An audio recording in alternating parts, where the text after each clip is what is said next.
There's going to be some fancy colors and stuff showing up. seafloor. There we go.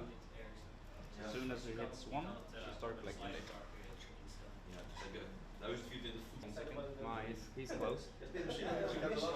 Giving it orders, and it's now just executing those orders. Data now, so if you want to kind of talk to me, and then we can kind of zoom in at the end and see. So that's a autonomous USV, fully electric USV, using sonar technology, collecting data from the seafloor underwater, and stitching that together with GPS mapping, so that we can see what the seafloor looks like.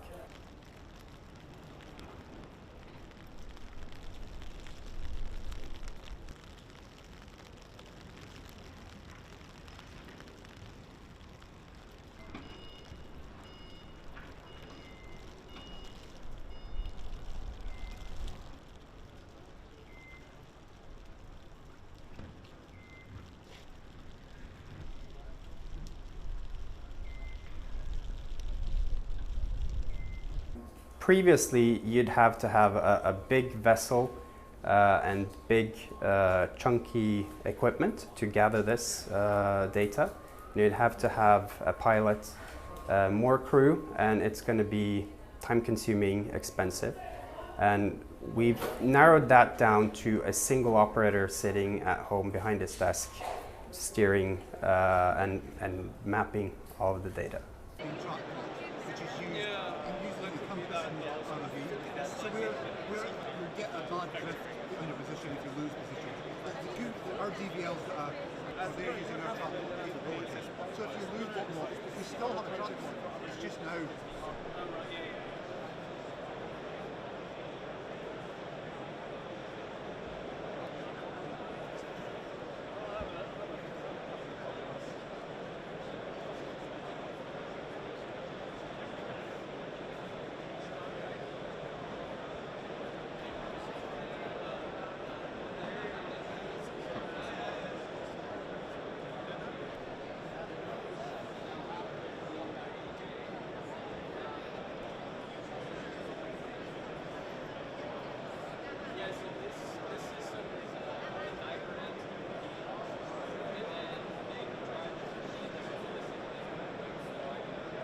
The Isaac Asimov concept of robots taking over our jobs and supplanting us in day-to-day activity, it's science fiction. What robots and autonomy gives us is it gives us new jobs to do, new ways of working. Robots aren't going to take our jobs. Robots are creating more jobs, more ways to collect data, more ways to work in the ocean. So robots aren't going to take our jobs. They're just going to give us more ways to understand the ocean and work in the ocean and combat climate change. They're going to give us ways of doing things that we could never do on our own.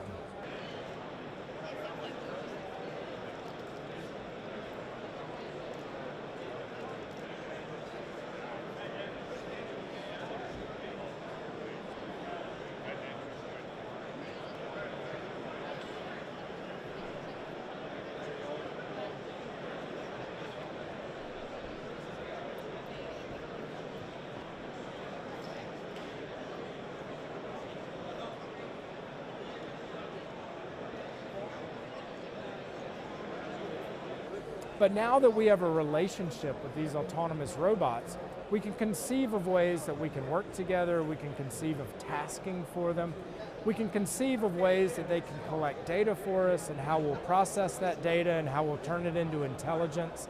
And it is just amazing. It is truly creating, we have made more progress in our understanding of the ocean and in our understanding of climate change and how it impacts the ocean, really in the last 2 years than we've probably made in the last 2 decades. And it's because we have a sense of scalability now. It's amazing.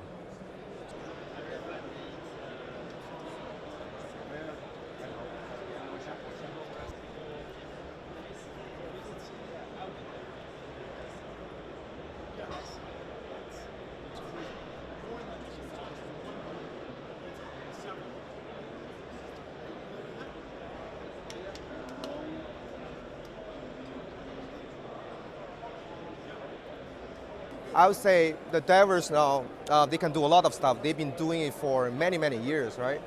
Robots coming in. So for example, one of our robots, we can attach 20 plus accessories, right? You have a selection of accessories you can choose from. Let's say for scientific research or for environmental, we got water samplers or sensors for that situation. For search and rescues, you can use sonars, imaging sonars to detect bodies. So for various views. I would say not to replace of the diver, but to help the divers down their job more easier, safer, and more efficient.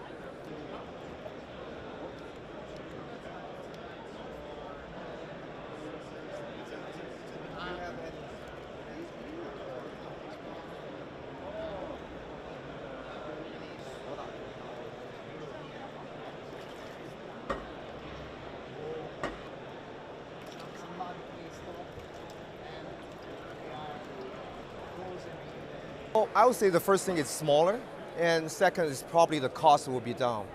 The ROV in the past probably cost $1 million or $500,000. So we want to bring the cost down and make it more efficient. So for the long run, it probably can replace divers to do the more dangerous job.